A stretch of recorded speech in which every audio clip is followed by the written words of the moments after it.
Welcome to Writing and Influence, the podcast where words meet impact. I'm your host, Elaine Acker, and I believe that publishing, whether it's a book, a blog, or even a simple social post, has the power to amplify your influence and change lives. Your words have power. Let's start writing with purpose. Hey, everybody. Welcome back to the show. Today's guest is someone who knows how to bring the fun and the fire when it comes to leadership, teamwork, and making the most of the moment. Now, I first saw him speak at a conference a few years back, and he had a ballroom full of educators laughing and clapping and learning all at the same time. And that's no easy feat, but Joel Zeff made it look effortless. Now, he's a national speaker.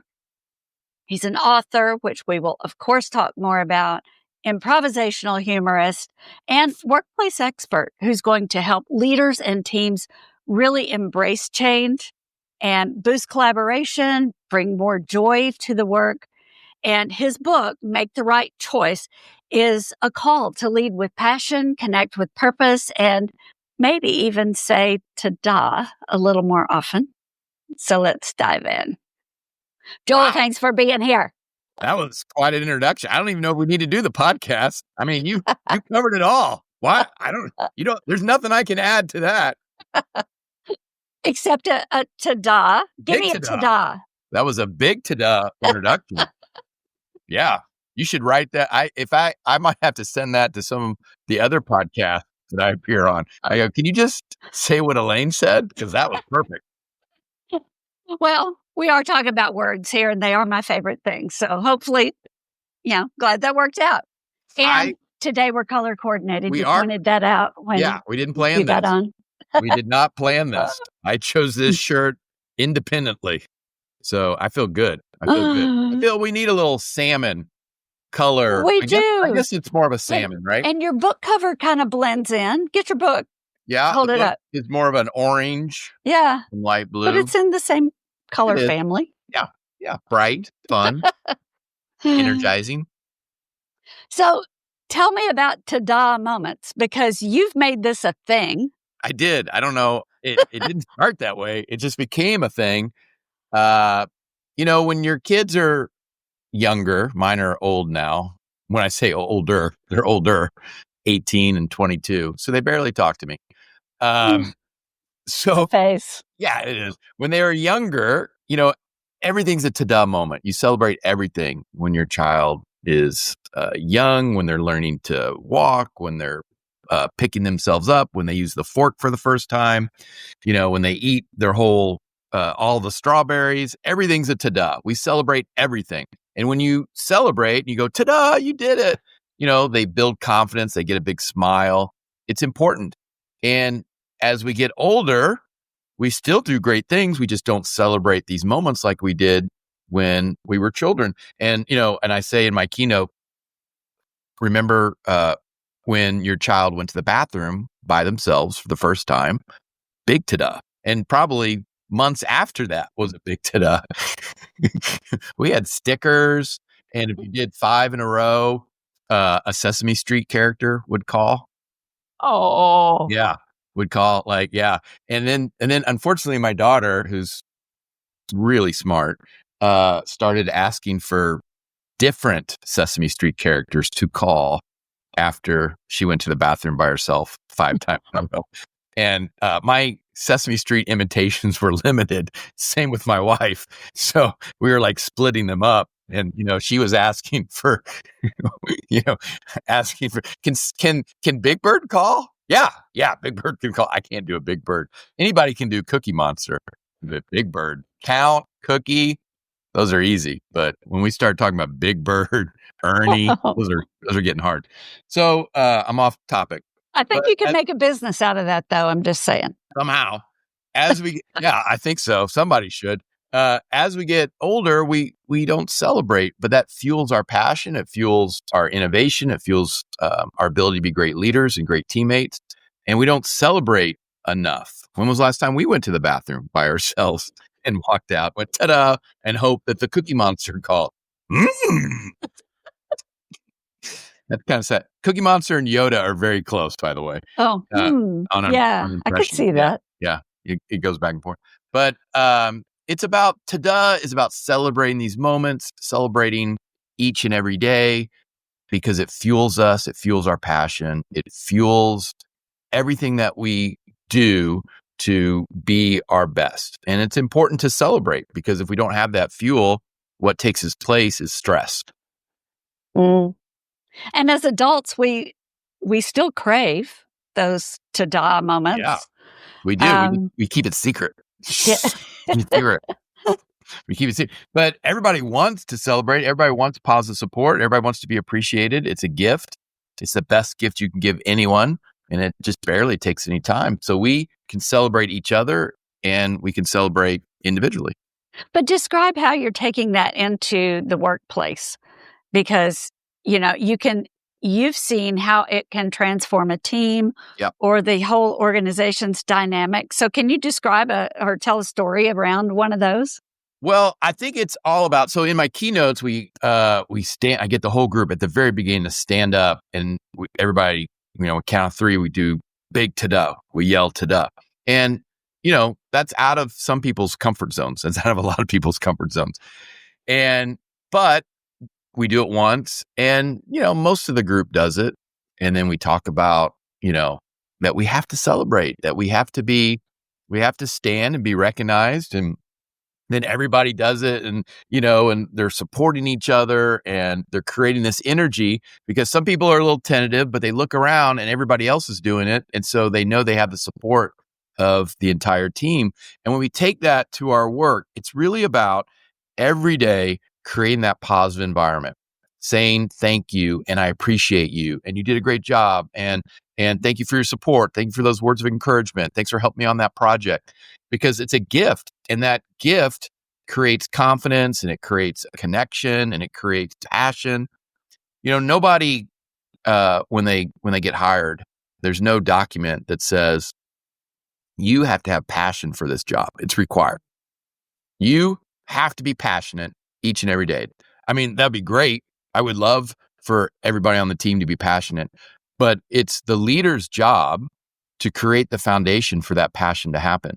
And what happens is you have to give opportunity. Opportunity is different for everybody. Some people want a different role, more positive support. They want appreciation. They want more training. They want a mentor. What is that opportunity? Everybody has to answer for themselves. That's their own truth, their own guiding light. But as a leader, we create and give that opportunity and match it with positive support, celebrating these ta-da moments. And that's what happens is people start to care, because part of that opportunity is creating ownership. And I use improv. You mentioned that in the introduction. And so I use improv to show these choices. We play an improv game and I invite some audience volunteers to the stage. I give them a few minutes of instruction and I, most importantly, give them opportunity to be creative, to work together as a team, to play this improv game, to take ownership, to be accountable. It's their game. I'm not going to tell them what to do in the game. I'm just going to show them, okay, this is the rules of the game, but you play the game your way. You take ownership. And then the audience gives positive support. So what happens is those audience volunteers start to care. They care about the game. They want to be successful. They want to be great teammates. They want it to be funny. And the next step after you care about something is that you have passion, right? We don't have passion unless we care about something. And we don't care about something unless we have ownership. And so that is the model, the guiding light I think we have to create as leaders. Mm-hmm. What inspired you after the time that you've put in? You've been on so many stages and entertained, so many audiences. What threads were you seeing? What inspired you to finally put this into book form?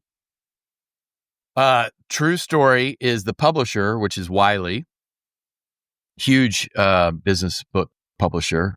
For my first book, they called me out of the blue and they said, hey, I was researching some other authors or potential authors, and I came across your name and I noticed that you didn't have a book. And I said, yeah. And she said, this is a true story. She said, why don't you have a book? And I said, I was waiting for you to call me. That's a true I story. kind of love that. Yeah. And somehow they still wanted to work with me. So to all the potential authors out there, the best way to get your book published is if the publisher calls you. So now Sparks 360 needs to start calling more people. Yeah. Got it. You just wait for them to call you. And that's the best way to get your book published. So this book, I'll tell you, actually, it's a great story. Is I was presenting. I did a keynote for Cinemark for their technology team, right? The movie theater, the awesome movie theater. And the leader wanted to purchase books for everybody. And this was a couple years ago. And right after the pandemic, some of the books, they hadn't published or they hadn't printed copies. They had run out. So it was hard to find. And I said, well, my clients are having a hard time finding the copy of my first book. And so I don't know. And the person, she was one of those people that get things done. And she goes, well, we'd still like to get copies of the book. And I go, okay, well, I guess I can send an email to the publisher and see if, they can do another printing. And let me do that. And then I let that just sit on my to-do list. I didn't call, I didn't email, I didn't do anything. And then Patriska, that was her name. She, again, remember, she gets things done. She emails me. She goes, where are we on those books? We need like 150 copies. And I go, I emailed, but I haven't heard back. I had an email. So I'm like, well, I guess I better email somebody. And so I connected, with the publisher, with Wiley. And they were phenomenal. They were like, absolutely. We can get, how many copies do you need for this client? And then we'll print enough, to get you through your events this summer, because it was coming out of the pandemic and things had changed. Yeah. And all that was happening. And so, so they printed up copies and, for Cinemark, which was awesome. And so on that phone call, it's all about sometimes timing, the right time, the right place, the right person.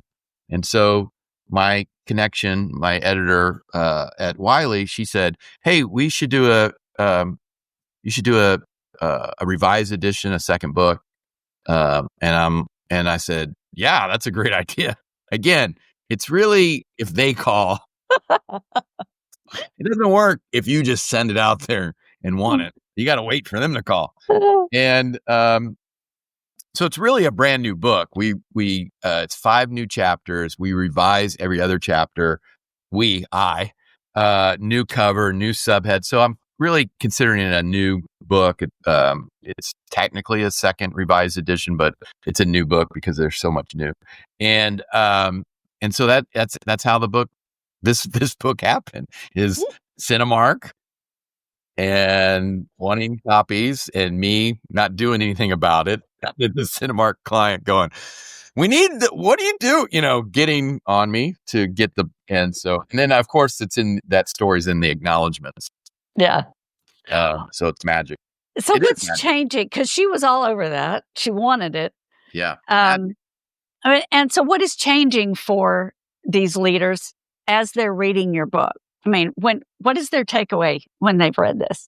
I want the book to be an extension of my keynote. I want it to be fun. I want it to be engaging.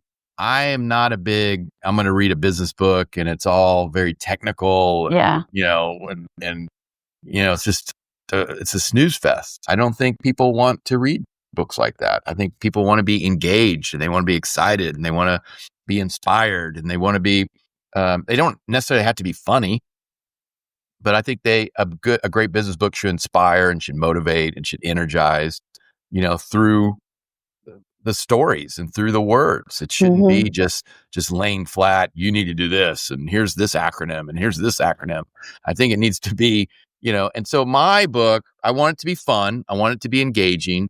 I want people to smile and laugh, but learn about these great choices that improv taught me about how we create opportunity for each other and we're positive and supportive, and how we stay in the game, and how important it is to be present in the moment, how we find success during change and disruption, how we communicate, how we innovate. And so all these choices, each chapter, sometimes the subject has a couple chapters.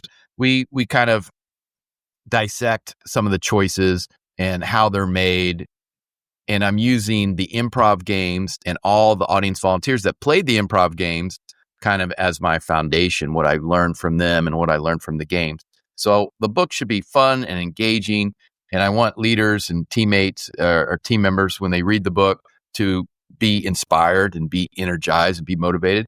And then at the end of each chapter, I have a lot of ideas that they can use with their groups to create that fun, to talk about some of these messages, to interact, to connect, to engage. What kind of feedback have you gotten? Have you gotten any stories coming back, after people have applied some of this? Yeah. It's funny. I had lunch with a client connection yesterday, and she brought her book to have me sign it. And it was full of Post-it notes. You know how we put Post-it notes, to mark. I mean, it was, she took a photo of me signing her book, and I was, I zoomed in, and it's just full of Post-it notes. And that was a ta-da moment, Yeah. Obviously a lot of the messages connected with her. And so the feedback's been great. Everybody seems to be enjoying it. And, as you know, it's just, when you're marketing a book, it's just one little victory at a time, Yeah. I would love to go, on the Today Show and talk about the book. And I think you should. Yeah. I'll let them know. Call. Yeah. If you could, Elaine, that would be great. So, when you publish a book, it's some of these big books, somehow the gatekeeper gave somebody the key and opened the door, and it just got huge. And sometimes they are, it's deserved, right? Sometimes it's absolutely deserved. It is a great book. It should have, gone huge, mainstream. And then there's a lot that go mainstream that didn't deserve it, but somehow the door opened, the gatekeeper opened the door, and there was a key, and it's all magic. And it's kind of, you're just finding one little victory at a time, one podcast, one little article.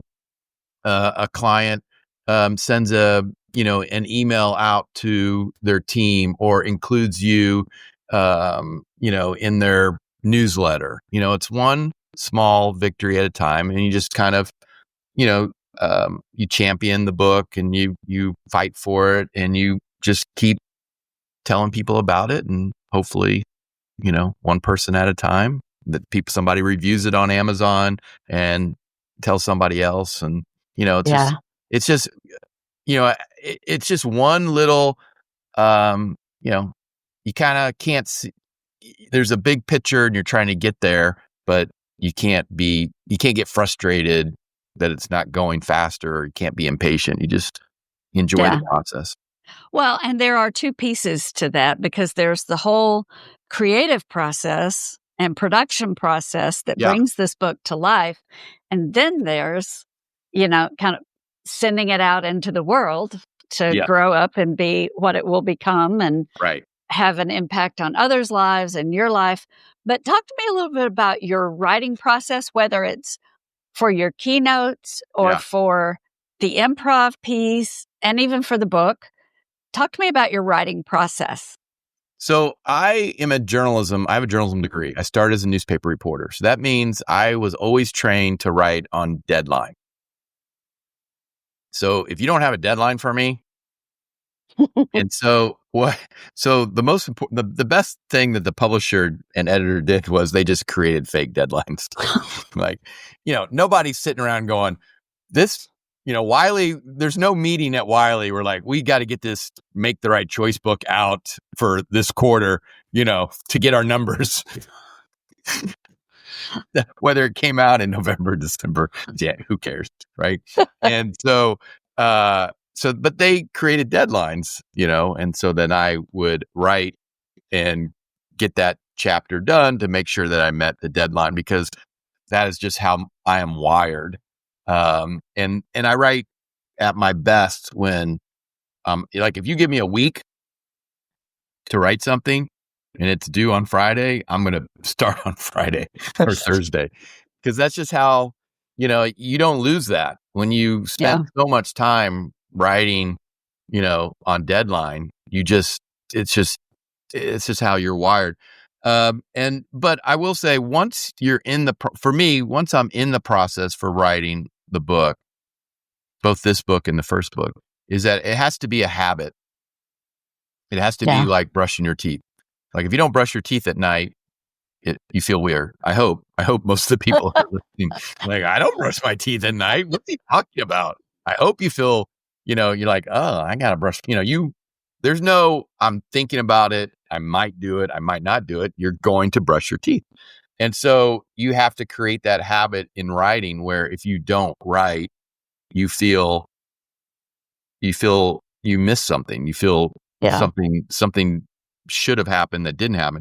And so when you get in that habit and that you have to write, and you figure out what time in the day are you at your best. Mm-hmm. Like, I'm not going to be the best writer at this time or that. For me, morning, and then sometimes like not late afternoon, but like early evening is a good time for me. Sometimes I'll get going and I'll really,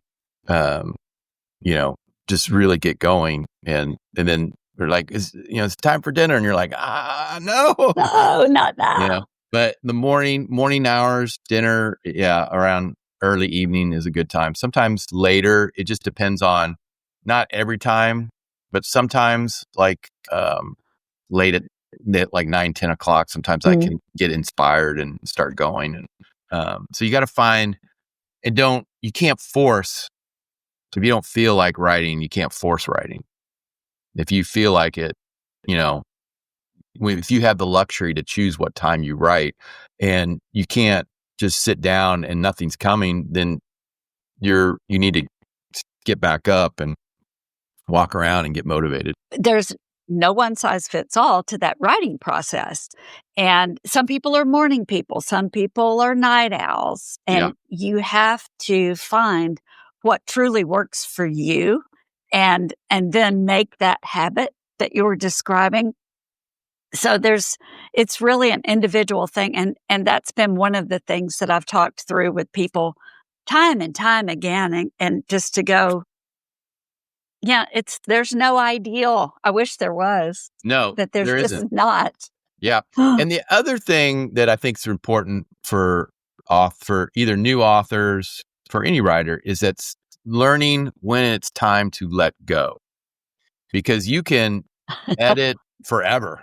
Yeah. And I was getting in for this book, I was getting into that I would just I couldn't let a chapter go. I would just constantly write and rewrite and edit and add a story and do this. And then, I could still be working on it. So what'd you do to get yourself to let go? You just have to, it's never going to be that absolute perfect, and again, it goes back to, my journalism background and some of my professors who, believe that, I was taught there's one copy edit mistake is one too many. There's no errors in our copy. That's how I was taught. Yeah. There's not a misspelling. There's not a comma out of place. There's not a, sentence that doesn't have a subject verb agreement. And so that's how I was taught. And it was, and I was taught by old school, tough journalists. Yeah. And so sometimes, that edit, going through and making sure that each chapter met those guidelines and met those expectations that I set for myself. But as far as the content, at some point you just have to let go and go, it's good. You have to let it go. And I think I can't tell you when that moment is, but you have to realize when you're reading it over and over, and you're just you're changing one to an and, or, you're like, all right, dude, it's done. Let it go. It's time. It's time. One thing I've learned to tell people is that every day you delay getting that book out where people can read it is a day that somebody doesn't have access to the knowledge and wisdom and advice that could have a serious impact on their life, on their business, on their team. And so that's one thing, one bit of coaching that we do to try to get past that. Yeah. It's a hard process, because it is when you write, and you have to take you want to have it, it is your baby, but you also have to give that baby up at some point. You gotta let that baby go to college. If you've done your job, they get to go out on their own. Gotta let that baby go. Gotta let that baby fly. So I'm mixing my metaphors. But yeah, and it's a hard process to do that. But you have to, be confident. And then I think it's also, in the editing process, when there was the first editor, which was really about content and making sure that if I wrote something that they understood what I was writing. Right. And she was really great in, giving some advice and giving some ideas. So I think it's really important to listen to that third party, that person that is, doesn't have is not the author and can look at it through a different set of eyes. And so to take that advice, because they're the reader, view them as the reader. And then, when the editor says, oh, you should expand this part, or this part didn't make sense, or you kind of duplicate, or you kind of repeated yourself, and you take that into consideration on that edit.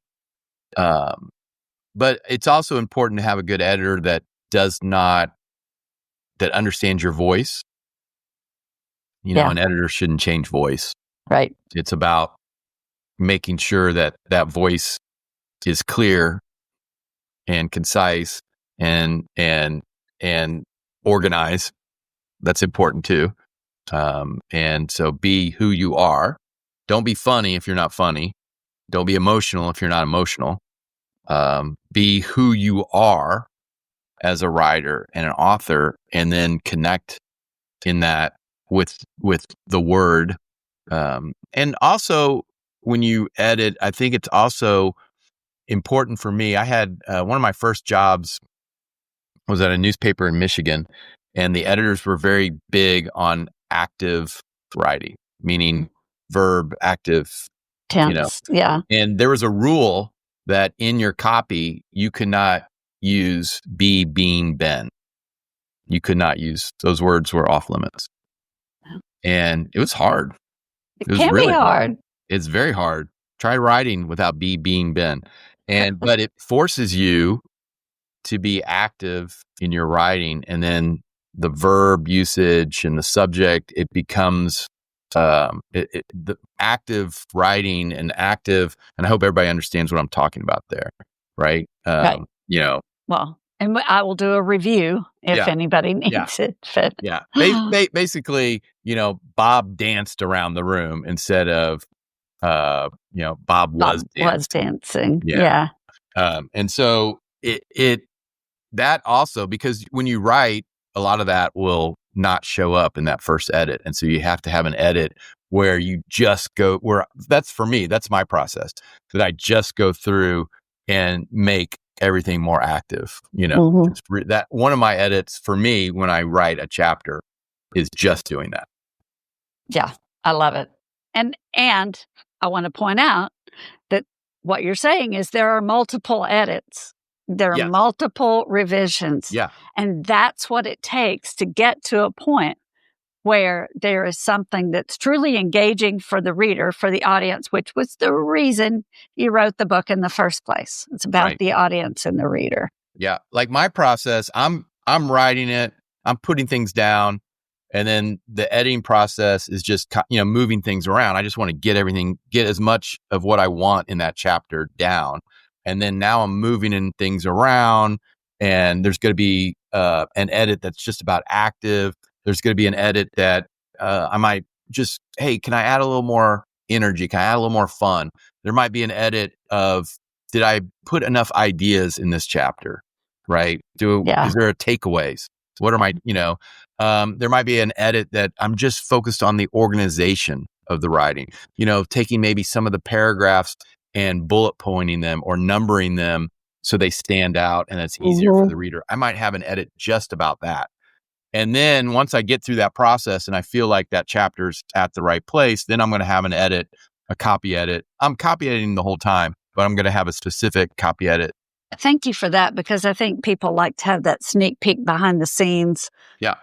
See what it takes. I mean, it's, I was talking to someone the other day, and I think sometimes people look at writing a book as this huge, oh my gosh, this huge project. And how am I going to climb that mountain? And I think you just need to take it one step at a time and make it, the first thing you need to do is think about your idea, and then think about an outline. What would the outline of the chapters be in your book? Okay. And then take each chapter as an essay, as one, just work on one. I'm not writing the whole book. I'm writing one chapter. And then I'm going to move on to the next chapter. And each chapter, and so if you think of it as this huge process, it is overwhelming and can be very daunting. But if you look at it and take it as little bits and little pieces, it's not that overwhelming. And you just got to take one step today, and tomorrow you take a couple more steps, and the next day, and then look at what you've accomplished in that past week, and then take that out to a month. Look what you've done in the past month, and now 2 months. It's just one step, one day. You don't have to do everything today. You're not going to write.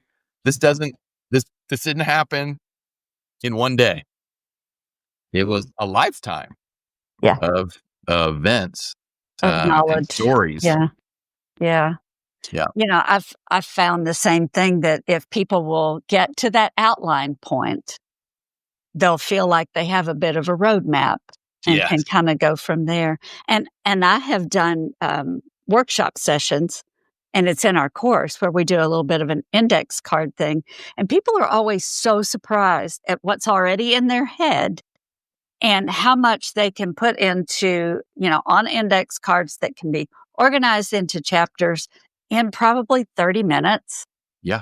And then you tweak it, you add to it, you come back and you round it out. But you can get a lot of stuff out of your head really quickly. Yeah. And it starts to take shape. Yeah. You're organizing kind of your thoughts. Yeah. And when you do that, all of a sudden you're realizing, oh, wow, there is a book here. Here's 15 chapters.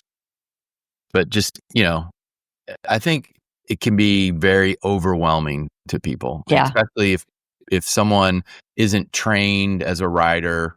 I think that is also daunting. And I think sometimes people lack the confidence in their writing ability. And good writing is just rewriting and rewriting. The first thing I write is not, I'm like, oh, what is that? Well, sometimes I look, where did that come from? I don't even like anything. I don't like any of that. And, it's writing and rewriting and rewriting till you get to something that you feel good about. You're proud of. Yeah. And you're happy. And even then, though, you go back and sometimes I'll read a sentence like, what was that? Oh. So I'm very critical of I can be very critical and very hard on myself as far as my writing. And, but again, that was part of, being trained as a journalist. I was very hard on myself, and I had, but then you have to let it go. That's the great thing about writing on deadline is that the deadline, gotta go. Paper's going to be printed. So you better, with or without send it out there. Better get it out. And then you realize it's amazing what you can create when you have that focus. Or any encouragement for people who are considering a book? Start that's the hardest. The hardest is just to start to do it. Yeah. And take that first step, and you'll be real proud of yourself. And just write that first line and write that first paragraph, and that paragraph will turn into 3, and then it'll turn into 10. And next thing you know, you almost got a chapter. And everybody has a story. I believe that was another thing that I really believed in when I was a newspaper reporter, is that everybody has a story. Yeah. And everybody has something to share that will guide or help others, and that people are interested in. And it's sometimes just finding that story and then crafting it for the reader. And so now you are the storyteller, and it should be a fun process. It should not be a hard process. It should be fun. I mean, it's a lot of work, but you should have fun doing it, and be energized by it, and be excited by it, and think about, when you finally have that book done, it's just, a really, unboxing the book, and seeing the book for the first time is pretty exciting. And when someone, when you sign that book, or you give that book to somebody, or somebody buys the book, or somebody writes a review or sends you an email, then you know why you did it. And it's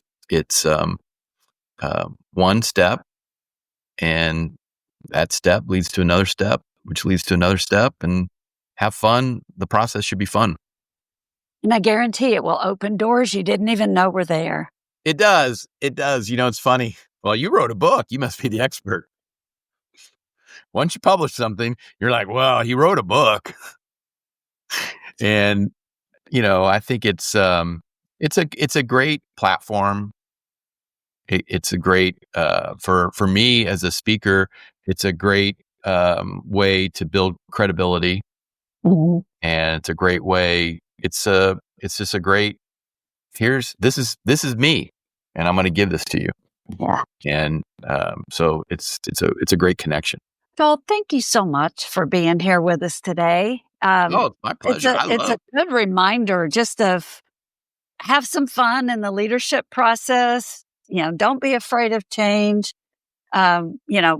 Work with your teams, show up fully. Yeah. And most especially, don't forget to celebrate those little wins and the ta-da moments that happen every day. Yeah. And I tell you what, this book is here because of all my teachers and professors that taught me the power of word and writing and telling a story. People like Rick Musser and Tom Eblin and Paul Jess and Suzanne Shaw, and even going back to high school, and Rita Vaughn, and you think about your teachers and how much influence they have for you as a writer. And it's I was very lucky to have a lot of great teachers and professors that taught me a lot of different aspects of writing. And that's kind of the ultimate influence is the impact that they've had on you, and how that gets passed forward. Yeah. I mean, to more and more people. Right. I'm still talking about, my reporting professors from 35, more than 35 years ago. And, but, it's important. Well, we're going to make sure everybody knows how to find you. Yeah. And find your book. I would love that. Is there any place in particular you want people to follow you? LinkedIn is my preferred social media. Yeah, connect with me on LinkedIn. And then, of course, my website is just my name, joelzeff.com. But yeah, LinkedIn is the preferred social media. And a lot of my videos are on, I have a YouTube channel and lots of speaking videos on the YouTube channel. We'll find all kinds of ways. Yeah. Oh, there's share plenty. Those. There's plenty. Thanks again. Thanks so much for being here. Thank you, Elaine. I appreciate it. I had a lot of fun.